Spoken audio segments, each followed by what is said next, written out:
Coucou la GF Family, je suis vraiment très contente et ravie de te retrouver sur ma chaîne pour cette nouvelle vidéo. Alors si c'est la première fois que tu me vois, moi c'est Sarah aka Naegef, et si tu es un nouvel abonné sur ma chaîne, bienvenue, mets-toi à l'aise. Je vais te mettre la vidéo de présentation de ma chaîne là, je vais te mettre le lien quelque part là, non là, oui, je vais te mettre le lien quelque part là et en bas dans la barre de description, ou alors fais juste tout simplement un tour sur ma chaîne, comme ça tu pourras voir mes précédentes vidéos et voilà, tu pourras comprendre de quoi il s'agit sur ma chaîne. Et tu seras en tout cas bienvenue et merci de regarder cette vidéo. Donc comme promis dans ma précédente vidéo, mon avant, bref, comme promis, ok. Aujourd'hui je vais donc te parler de la bourse d'études en Italie, plus précisément côté financier. Je vais te dire qui est-ce qui peut obtenir la bourse d'études en Italie, spécialement dans le Lazio à Rome, et voilà comment est-ce que ça se passe et consort. Pour l'instant je te laisse à et on se retrouve juste après.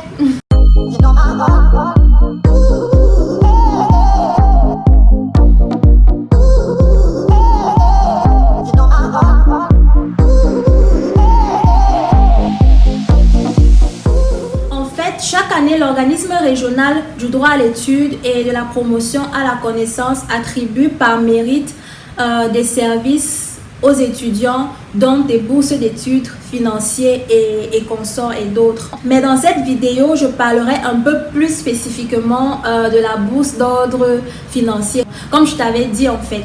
Alors déjà, la première chose qu'il faut savoir, c'est que les sommes varient annuellement et selon deux critères majeurs. Le premier, c'est la tranche de revenus déclarée par l'étudiant à travers l'ISEE ou ISEE, ça dépend de comment tu as envie de prononcer ça. En tout cas, je vais t'écrire ça là, c'est ISEE, qui est en fait un indicateur de la situation économique équivalente de l'étudiant. C'est un paramètre qui permet ici en Italie d'évaluer à peu près la condition économique de la personne, de l'étudiant ou de la famille, tu vois. Ce qui fait que cette ISEE ou ISEE est le document à avoir quand il s'agit de postuler, voilà, quand il s'agit de poster sa candidature pour pouvoir obtenir la bourse. Il faut absolument avoir cette ISEE. En ce qui concerne le deuxième paramètre, Disco ou la région, ou tous les deux, en fait ils mettent des, comment je vais dire ça, ils classifient les étudiants, donc ils font une distinction entre les étudiants. Quand tu vas aller lire sur le site de Disco que je vais te mettre en bas de cette description, on a in sede, fuori sede et pendolari. Si j'essaie de traduire ça en français, ça va faire étudiant en place, je pense, étudiant devant faire la navette. J'ai essayé de trouver une traduction plausible. Et étudiant étudiant pendolare, donc étudiant hors site en fait, qui est un peu plus loin que fuori sede, pendolare. Et pourquoi est-ce que c'est important en fait de savoir ça? C'est important parce que en fonction de ce que tu sois, étudiant en place, étudiant devant faire la navette ou alors étudiant hors site, la somme d'argent que la région te verse, ou Disco, la somme d'argent qu'il te verse en fait varie en fonction de la catégorie dont tu fais partir, d'accord? Donc c'est pour ça que c'est important de savoir dans quelle catégorie tu te trouves et comment et par quels paramètres est-ce qu'ils définissent que tu sois en place, devant faire la navette ou alors hors site. L'étudiant en place en fait, c'est celui-là qui réside dans la commune ou aux alentours non lointains de l'endroit où se trouve son université. Par contre, l'étudiant devant faire la navette, c'est-à-dire fuori sede, c'est celui-là en fait, ce qui le caractérise, c'est celui-là qui doit faire à peu près entre 45 et 90 minutes, donc plus de 45 minutes. Ce qui fait que, donc, en fait, celui qui est en place in sede, il ne fait pas plus de 45 minutes pour arriver à son université.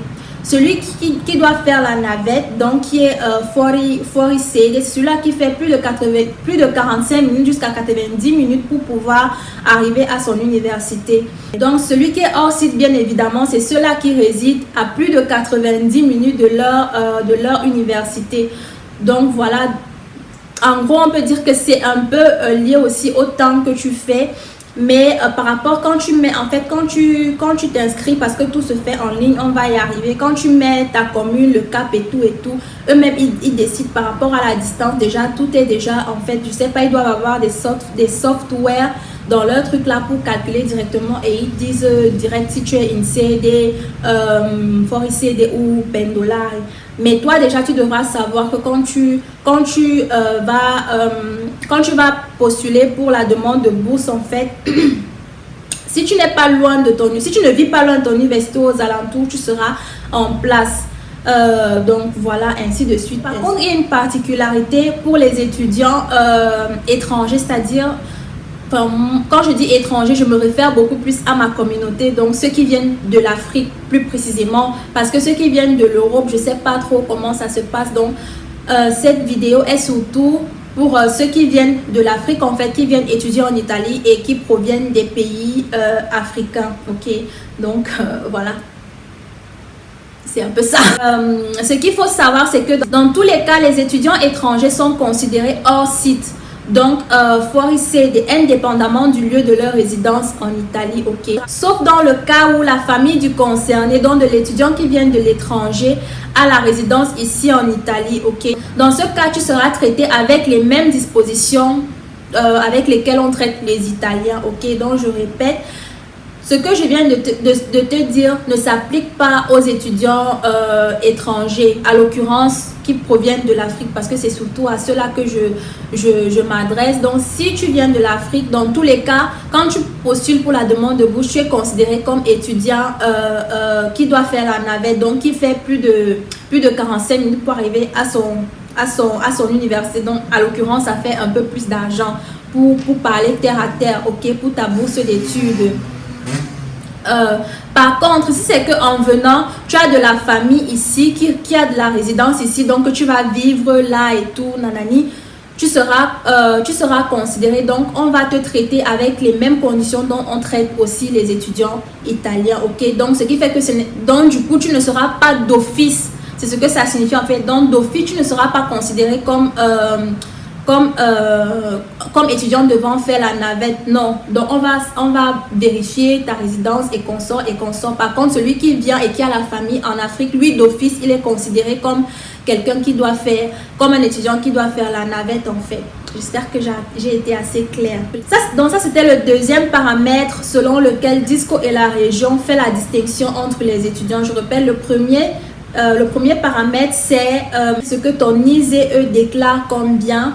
Le deuxième, c'est par rapport à que tu sois étudiant INSEAD, FORICD ou Pendolar, et donc en place devant faire la navette, ou alors hors site en fait, très loin. Maintenant, autre chose que je pense important de porter à ta connaissance, c'est le fait que, comme je t'ai dit tout à l'heure, quand tu es étudiant étranger, à l'occurrence qui vient de l'Afrique, et que tu as la famille qui a la résidence ici en Italie, tu seras, voilà, tu n'es pas d'office reconnu comme étudiant devant faire la navette, donc FORICD.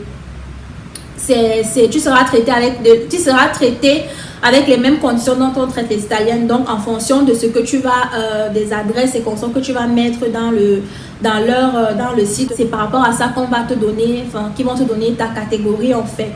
Maintenant, il y a un truc, c'est que quand tu vis, si c'est que tu es reconnu Pendolar, et donc celui qui doit faire plus de 90 minutes pour arriver à son université, et que tu décides de prendre un appartement dans la commune où se trouve ton université, ou alors aux alentours non loin, et que ça représente un coût, et que tu veux montrer que ça représente un coût en plus pour toi, que éventuellement on pourrait te rembourser, c'est possible en fait de faire ça.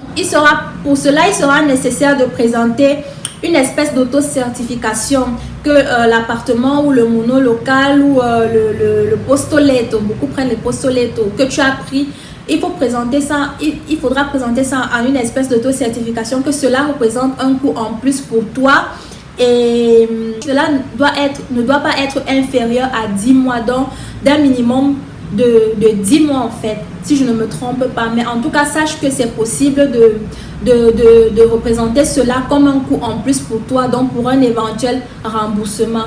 Donc voilà, quand tu vas postuler, n'hésite pas à chercher cela sur le site ou alors à contacter leur numéro pour leur poser cette question-là parce que c'est possible en fait. Je pense que c'est important d'apporter ça à ta connaissance.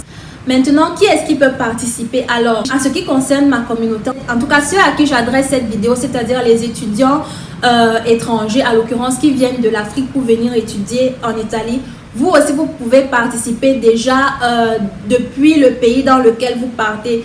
Donc, vous partez sur le site, quand vous êtes déjà sûr de venir et qu'on sort, vous partez sur le site. Je vais vous mettre le lien du site là. Vous inscrivez en fait, ok? Vous aussi, vous pouvez déjà postuler. Dès qu'il y a le truc, en fait, vous pouvez postuler pour obtenir votre bourse d'études quand vous arrivez ici en Italie. Donc, en gros, l'appel est ouvert à tout le monde, en fait, pour ceux qui viennent faire la licence, ceux qui viennent faire la magistrale, master, ceux qui viennent faire le doctorat, une recherche, des spécialisations. L'appel est ouvert à tout le monde. Alors, comment est-ce que tu sais que tu peux postuler? Dans le lien que je vais te mettre en bas de cette description, chaque année, en fait, il y a ce qu'on appelle le bando. Comment je peux dire que c'est un appel d'offres? On dit un appel. Je peux traduire ça comme ça en français, un appel d'offres en fait. Donc, le bando, chaque année, le bando s'affiche. Donc, dès qu'il y a le bando, c'est là que tu sais que tu peux déjà poster ta candidature pour obtenir la bourse en fait, ok? Comme je t'ai dit, c'est par mérite. Donc, par rapport aux deux critères que je t'ai cités, et le prochain mérite, c'est que tu dois pouvoir donner un certain nombre de crédits par an pour pouvoir maintenir cette bourse financière-là. Donc, si tu ne donnes pas ce nombre de crédits-là, c'est-à-dire en validant tes examens, la bourse sera suspendue et parfois même on te demande de rembourser si je ne m'abuse. Et à part les deux critères que je t'ai cités, bien évidemment, chaque offre d'appel contient des paramètres encore plus spécifiques chaque année. Donc, l'année 2018 ne sera pas forcément, je dis bien pas forcément comme l'année 2019, comme l'année 2020 été sera, parce qu'il faut savoir qu'en Italie, les lois, et comme dans tous les pays, même en général, la loi change en fait. Donc, les lois changent et cette attribution de bourse, étant donné que c'est la région qui la donne, doit aussi s'adapter par rapport aux lois du pays. Donc, faites bien attention à bien lire les appels d'offres en fait, parce que beaucoup font cette erreur là de ouais, dès que le bando sort direct on va postuler, nanani, on ne lit pas. C'est au fur et à mesure que l'année académique passe, ah non il fallait faire telle chose, ah je savais pas, s'il te plaît, nanani. Donc vraiment j'essaye de t'encourager à être beaucoup plus indépendant et aller chercher toi-même les informations, à prendre la peine de lire les documents en fait, pour que quand il y a une situation où tu sais déjà que non en fait ça devait être comme ci, comme ça et x, y, z. L'appel d'offres est lancé approximativement dès les 10 premiers jours du mois de juin en fait. Mais il faut tout le temps aller vérifier toi-même sur le site de l'organisme qui attribue les bourses dans la région où est-ce que tu souhaites continuer tes études académiques en Italie. Alors, il faut aussi savoir que cette demande de bourse se fait exclusivement en ligne. Et bien évidemment en suivant les procédures décrites dans l'appel d'offres, donc dans le bando. Du coup, je te répète, donc il faut bien faire attention à bien lire chaque bando, chaque appel d'offres chaque année pour mieux être préparé à ce que tu devras affronter comme procédure à suivre en fait, ok? Et pour clôturer, ce qui est certain, c'est que pour clôturer la demande, chaque année, on te demande un code PIN.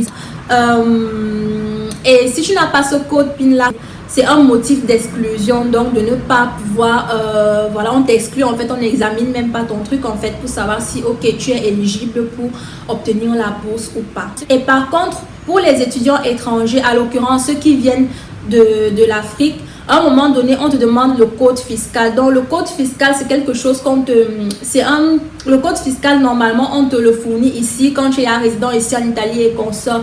Mais si c'est que tu fais ta demande de bourse encore en étant dans ton pays, comme je t'ai expliqué que c'est possible, au moment où on te demande le code fiscal, voici ce que tu peux faire. Donc, selon l'université que tu as choisi, par exemple, l'université La Sapienza, où moi j'ai fait mes études, tu pars sur le portail de l'université La Sapienza, tu t'inscris en fait, ok? Tu t'inscris en tant qu'étudiant et le site te fournira un code fiscal et tu pourras donc comme ça prendre ce code fiscal et aller l'insérer dans dans ta demande de bourse en fait sur le portail de Disco si tu fais dans le LASIO, ou alors le portail de la région dans laquelle tu souhaites continuer tes études académiques. Et donc en faisant cela, à quoi est-ce que tu pourras avoir droit? Comme je t'ai dit, à de l'argent pour te maintenir en tant qu'étudiant. Donc voilà, et tu pourras avoir droit à un logement étudiant dans une casa des étudiants et à la cantine.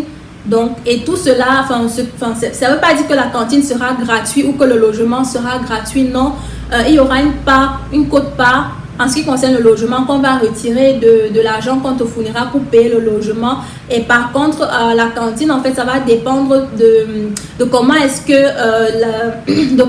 que l'organisme et la région, dans quelle catégorie est-ce qu'ils t'auront situé, combien est-ce que tu payeras pour pouvoir manger à la cantine. En tout cas, ce sera à coût réduit par rapport à quelqu'un qui n'a pas sa bourse en fait. Pourquoi est-ce que j'ai trouvé que c'est important de faire cette vidéo? Parce que moi, par exemple, quand je venais d'arriver, en fait, je n'avais aucune idée de la bourse d'études. Personne ne m'en avait parlé. C'est vrai que je ne suis pas venue avec un visa étudiant, mais ce n'est pas, par exemple, affiché dans les ambassades. Je ne pense pas que ce soit affiché dans les centres de langue, en fait, pour ceux qui viennent avec le visa étudiant, qui doivent faire les centres de langue pour apprendre l'italien avant d'arriver. C'est un tout petit peu, ce n'est pas très ouvert. Donc c'est quand tu arrives, ou alors quand tu connais déjà quelqu'un qui est ici, qui t'en parle, ouais, il faut faire comme ça, nanani, que tu es plus ou moins au courant de cela.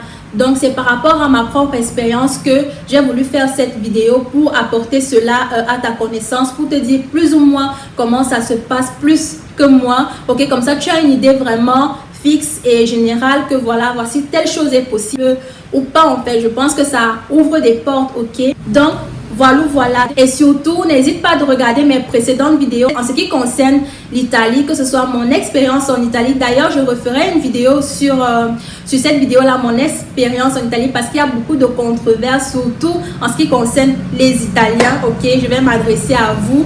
Et regarde aussi financer ses études en Italie et obtenir un visa étudiant pour l'Italie. Je pense que cette vidéo vraiment te fixe les idées et voilà, tu ne pars pas comme ça. Bref, donc voilà, c'est pour ça que je fais ces vidéos là. Ok, j'espère que cette vidéo t'a plu. Si elle t'a plu, pouce bleu, et surtout partage pour que d'autres personnes aussi voilà, puissent accéder à ces informations. Abonne-toi et quoi d'autre? C'est tout. Ok, en attendant ma prochaine vidéo, je te fais des grands coucous aussi à tous ceux que tu aimes. J'espère que j'ai tout dit. J'espère qu'après je vais pas regretter que parce que ça m'arrive souvent d'enregistrer des vidéos et je dis que ouais, j'ai oublié de dire telle chose. J'espère que j'ai tout dit. J'ai tout dit, non. Bref, si tu as une question, pose-les-moi en commentaire. Je serais vraiment ravie de t'aider si c'est possible. Écris-moi sur mes réseaux sociaux. D'ailleurs, je fais des coucous. S'il y a quelqu'un là qui me regarde, qui m'a écrit en inbox, coucou à toi. Voilà, je vous fais des coucous. Écris-moi, vraiment, ça me fait plaisir de vous répondre, de vous apporter un peu plus d'éclaircissement. Ça me fait vraiment plaisir. Ok? Fais attention à toi. À la prochaine. Bye. Mouah.